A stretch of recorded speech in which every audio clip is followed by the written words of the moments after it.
Hello नमस्कार, welcome to inculcate learning. 10th class है जी अपनी लास्ट क्लास बेसिक स्टैट से रिलेटेड। आई होप आपको 9 क्लासेस में जो टॉपिक्स मैंने करवाए हैं वो समझ आए होंगे। कुछ एक छोटे मोटे चुटर मुटर टॉपिक्स हैं जो आपको थोड़ा थोड़ा आइडिया होना चाहिए। टॉपिक्स तो ये वाले हैं, बट ये आप ऐसे मत सोचिए केओस क्रिएट हो गया, ये आपके लिए नहीं है, ये मैंने अपने लिए लिख रखे हैं कि कहीं मैं बताते टाइम कोई टॉपिक जो है वो स्किप ना कर जाऊं। ओके, सबसे पहली चीज, जब भी स्टैट की बात आती है आपको वैलिडिटी रिलायबिलिटी के बारे में पता होना चाहिए जी। कहीं कंफ्यूजन हो जाए कि वैलिडिटी क्या होती है या रिलायबिलिटी क्या होती है। ऑल्दो मैंने वैलिडिटी से रिलेटेड एक डिटेल्ड वीडियो बना रखी है, रिलायबिलिटी, ठीक है। So it will be much more better कि वो वैलिडिटी वाली वीडियो आप देख लें, ठीक है। आप वैलिडिटी इनकलकेट लर्निंग करके भी डालेंगे तो आपको चीज़ें मिल जाएंगी। रिसेंटली डाली थी कुछ टाइम पहले, बहुत ज़्यादा पुरानी वीडियो नहीं है। सो वो वैलिडिटी, क्योंकि उसमें मैंने आपको एक्सटर्नल, इंटरनल, देन आपकी और फर्दर की इकोलॉजिकल वैलिडिटी या पॉपुलेशन वैलिडिटी, वो क्या होती है, वैलिडिटी को थ्रेट कैसे होता है या थ्रेट का मतलब क्या होता है। फिलहाल के लिए आप इतना याद रखिए कि जब हम वैलिडिटी चेक करते हैं सो हम एक्यूरेसी चेक करते हैं, और जब हम रिलायबिलिटी चेक करते हैं तो हम कंसिस्टेंसी चेक करते हैं, ठीक है। कंसिस्टेंसी इज लाइक आप किसी पे विश्वास कर रहे हैं, सो आप देखेंगे ना बार बार करके कि वो इंसान विश्वास करने लायक है या नहीं। आप विश्वसनीयता कैसे देखेंगे उसकी, बार बार उससे काम बता के या बार बार उसके साथ जो है उसको परख के, राइट। तो जब वो बार बार सेम चीज रिजल्ट्स आपको दे रहा है, बार बार सेम तरीके से आपके साथ रिएक्ट कर रहा है, सो वो क्या रहेगा जी, कंसिस्टेंट है वो। सो रिलायबिलिटी को आप याद रखिए विश्वसनीयता से कि कंसिस्टेंसी चेक करते हैं, और वैलिडिटी में हम एक्यूरेसी चेक करते हैं कि कितनी एक्यूरेट वो चीज है। यूजुअली जब बात आती है वैलिडिटी की तो छोटे छोटे क्वेश्चंस आ जाते हैं, लाइक वैलिडिटी जो है वो क्या चेक करते हैं, या फिर इस तरीके से आपको दे दिया कि भाई जो चीज एक्यूरेसी के साथ मेजर करनी चाहिए, अगर वो इंस्ट्रूमेंट वो मेजर कर रहा है तो हम क्या देखना चाह रहे हैं, तो हम उसकी वैलिडिटी देखना चाह रहे हैं कि एटलीस्ट वो वैलिड है या नहीं। जो चीज हम मेजर करना चाह रहे हैं वो चीज हमें मेजर करके दे रहा है या नहीं दे रहा है, वो वैलिडिटी रहेगी। सो वैलिडिटी रिलायबिलिटी का आपको पता हो। रिलायबिलिटी में भी फर्दर कि भाई आप रिलायबिलिटी चेक कैसे करोगे, जैसे मैंने आपको कहा आप बार बार परखोगे किसी को, तो टेस्ट रीटेस्ट करके एक टेस्ट होता है, यानी आपने पहले टेस्ट लिया, कुछ गैप के बाद सेम बच्चों के साथ आपने दोबारा से सेम वही टेस्ट लिया, राइट। तो आपने टेस्ट किया, देन जो आपने रिलायबिलिटी चेक की, फिर आपने रीटेस्ट किया, दोबारा से टेस्ट किया, फिर आपने रिलायबिलिटी चेक किया। आप देखोगे कि टेस्ट और रीटेस्ट करने के बाद सेम चीज आ रही है या नहीं, कंसिस्टेंसी आ रही है या नहीं। ऐसे ही स्प्लिट हाफ करके एक मेथड होता है, ठीक है, कि आपने जो टेस्ट लिया था उसके क्वेश्चंस को ही हाफ में डिवाइड कर दिया, 50-50। अब मैं उन क्वेश्चंस में देखूंगी कि पहले 50, मान लो 100 क्वेश्चन थे, कि पहले 50 क्वेश्चन में क्या रिलायबिलिटी या क्या रिजल्ट आ रहा है और अगले 50 में क्या रिजल्ट आ रहा है। सो वो दोनों 50 में क्या होना चाहिए, मेरा रिलायबिलिटी सेम सी आनी चाहिए, कंसिस्टेंसी मुझे नजर आनी चाहिए। तो अल्टीमेटली आप रिलायबिलिटी में अलग अलग तरीकों से कंसिस्टेंसी चेक करते हो और वैलिडिटी में आप एक्यूरेसी चेक करते हो, वो बात याद रखिए। वैलिडिटी के बहुत सारे टाइप्स होते हैं जो मैंने आपको करवा रखे हैं, दोबारा करवाने का कोई पॉइंट बनता नहीं है, ठीक है। सो हमने वैलिडिटी रिलायबिलिटी कर लिया है। इसके बाद आता है जी एक क्लास इंटरवल, क्योंकि जब मैंने आपको सेंट्रल टेंडेंसी या जो आपका डिस्पर्जन का मेजर करवाया था उसमें मैंने आपको करवाया था रेंज, कि रेंज क्या है, हमने रेंज किया था। हमने 2 चीजें की हैं, एक डिस्पर्जन किया है, एक सेकेंड, हाँ ये माइक उलझ गया था। एक हमने डिस्पर्जन की टेंडेंसी की कि कौन डिस्पर्जन या वेरिएबिलिटी या स्प्रेड वाली, जिसमें हमने बात की थी रेंज, क्वार्टाइल डेविएशन, और उसके बाद हमने स्टैंडर्ड डेविएशन और एवरेज डेविएशन, या जिसको हम मीन डेविएशन भी बोलते हैं। ये 4 चीजें हमने पढ़ी थी। रेंज मैंने आपको क्या बताया था, हाईएस्ट माइनस लोवेस्ट, वो अपनी क्या रहेगी, रेंज रहेगी। लेकिन कई बार क्या होता है, क्लास इंटरवल पूछ लिया जाता है जी। क्लास इंटरवल इज लाइक जो मैं ग्रुपिंग कर रही हूं, वो क्लास इंटरवल कैसे निकलेगा, तो वो क्लास इंटरवल कि मुझे कितनी नंबर ऑफ क्लासेस जो है वो डिजायर्ड हैं, यानी मैं कितनी क्लासेस बनाना चाह रही हूं, डिजायर्ड।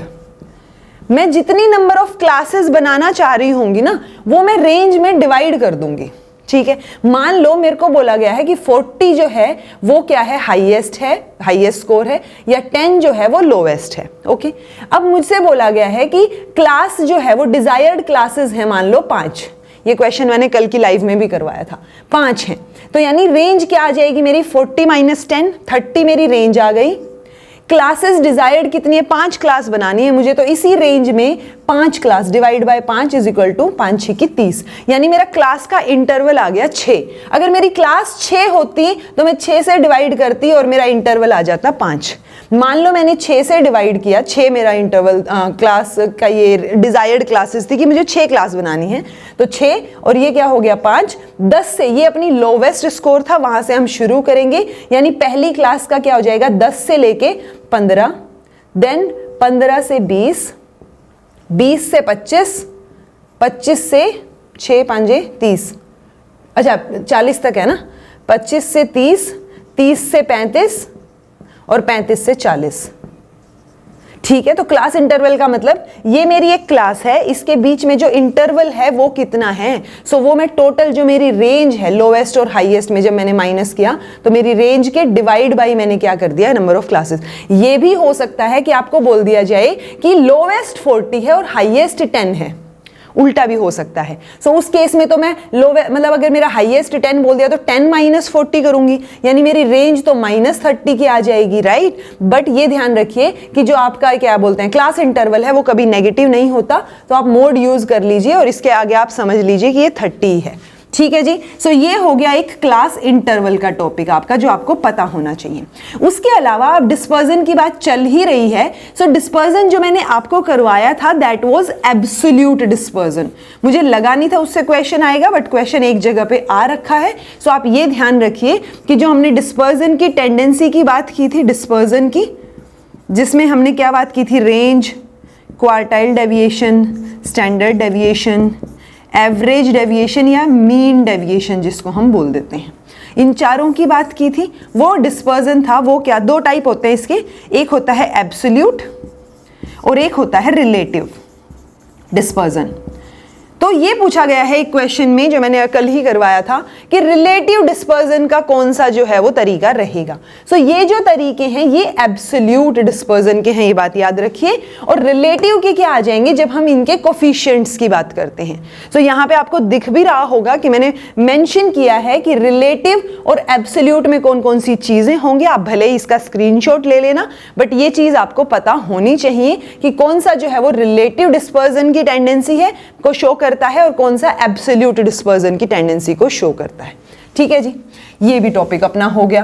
देन बात आती है क्वार्टाइल, डेसाइल और परसेंटाइल की। ये बेसिक्स हैं जो आपको आइडिया होना चाहिए वैसे तो, बट स्टिल मैं बता देती हूं क्योंकि कई बार पूछ लिए जाते हैं। परसेंटाइल कैसे कैलकुलेट करते हैं वो तो मैंने आपको बताया था। अगर कंफ्यूजन हो रहा है तो वापस से वो नॉर्मल प्रोबेबिलिटी वाली क्लास देखिए, आपको समझ आएगा। ओके, मैंने बहुत सिंपल तरीके से समझाने की कोशिश की है। ओके, ये भी हो गया है अपना। तो क्वार्टाइल, डेसाइल और परसेंटाइल।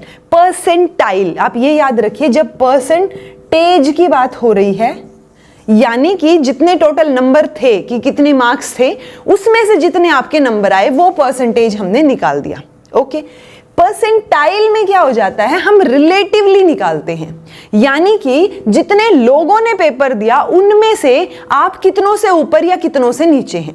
यूजुअली जब मैं बोल रही हूं कि मान लो 10 परसेंटाइल आया है या 90 परसेंटाइल आया है, सो 90 परसेंटाइल का मतलब है, मार्क्स आते हैं ना, जैसे एनटीए में भी जब 2 शिफ्ट होती थी तो परसेंटाइल आता था, तो 90 परसेंटाइल का मतलब है कि 90% लोगों से 90% लोग आपसे नीचे हैं, आप 90% लोगों से एटलीस्ट ऊपर हैं, वो परसेंटाइल का मतलब है।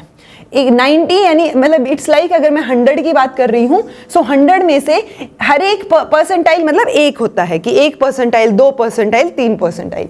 जब क्वार्टाइल की बात कर रही हूं तो इट्स लाइक क्वार्टर, किसका, 100 का। 100 का क्वार्टर क्या आ रहा है, 25 आ रहा है। यानी क्या मैं ये बोल सकती हूं कि एक quartile is equal to 25 percentile, ये चीज। ये आपको पता हो, इस तरीके से थोड़ा कन्वर्ट करना। तो क्वार्टाइल मतलब चौथा हिस्सा 100 का, परसेंटाइल मतलब हर एक का 100वां हिस्सा, वो सिचुएशन हो रही है। और एक डेसाइल मतलब 10वां हिस्सा, यानी कि 10 डेसाइल, एक उसमें 100% में कितने हो गए, 10 डेसाइल हो गए, 4 क्वार्टाइल हो गए और 100 परसेंटाइल हो गए। सो ये कैलकुलेशन आपको थोड़ी सी आई, ऑल्दो इसमें कुछ टफ वाली चीज है नहीं। जैसे हम क्या करते हैं, हम मीडियन निकालते हैं। मीडियन में हम क्या करते हैं, बिल्कुल 50-50 इक्वल वाली सिचुएशन। सो 50 अगर मीडियन है, सो उस 50 को मैं कैसे शो कर सकती हूं, मैं उसको 2 क्वार्टाइल भी शो कर सकती हूं, मैं उसको 50 परसेंटाइल भी शो कर सकती हूं, राइट, या मैं उसको 5 डेसाइल भी शो कर सकती हूं। ओके, सो ये मतलब आपको पता हो कि क्वार्टाइल मतलब चौथा हिस्सा, क्वार्टर वाली सिचुएशन हो रही है, डेसाइल मतलब 10वें हिस्से की बात हो रही है, और परसेंटाइल मतलब एक हिस्से की बात हो रही है। ओके, सो ये 100 में से आपको ये आइडिया हो कि कैसे जो है 5 डेसाइल 50 के या 2 क्वार्टाइल के या 50 परसेंटाइल के बराबर होगा। ये चीज आपको क्लियर होनी चाहिए, ठीक है जी, क्योंकि इनको यूजुअली हम रिलेटिव पोजीशन या रिलेटिव रैंक जब बताते हैं ना, उस टाइम पे इस्तेमाल करते हैं। एक लास्ट टॉपिक, जो लास्ट चीज आपको पता होनी चाहिए, वो है हमारे पास क्यूमुलेटिव फ्रीक्वेंसीज और ओगिव कर्व। क्यूमुलेटिव का मतलब होता है इकट्ठा करना। जैसे हमने क्यूमुलेटिव असेसमेंट पढ़ा है ना, कि बच्चे की क्यूमुलेटिव असेसमेंट मतलब हम शुरू से लेके आखिरी तक उसकी असेसमेंट देख रहे हैं, हमने सारी चीजें नोट डाउन की हैं, सो वो क्यूमुलेटिव है। तो क्यूमुलेटिव फ्रीक्वेंसी का मतलब हो जाएगा कि मैं जैसे जैसे आगे बढ़ रही हूं, मैं पीछे वाली फ्रीक्वेंसीज को प्लस करती हुई चल रही हूं। ओके, सो वो क्यूमुलेटिव वर्ड रहेगा जिसमें आपको कंफ्यूजन नहीं होना चाहिए। जब मैं क्यूमुलेटिव परसेंटेज फ्रीक्वेंसी की बात करूंगी, सो मैं उन्हीं फ्रीक्वेंसीज का परसेंटेज निकाल रही हूं, 100 डिवाइड बाय n, यानी जो टोटल नंबर थे उससे डिवाइड करके, मल्टीप्लाई करके। इट्स लाइक मेरी ये क्यूमुलेटिव फ्रीक्वेंसी है, मैं परसेंटेज निकालूंगी तो इसको डिवाइड बाय n इंटू 100 हो जाएगा, तो ये क्या हो गई, मेरी क्यूमुलेटिव परसेंटेज फ्रीक्वेंसी हो गई।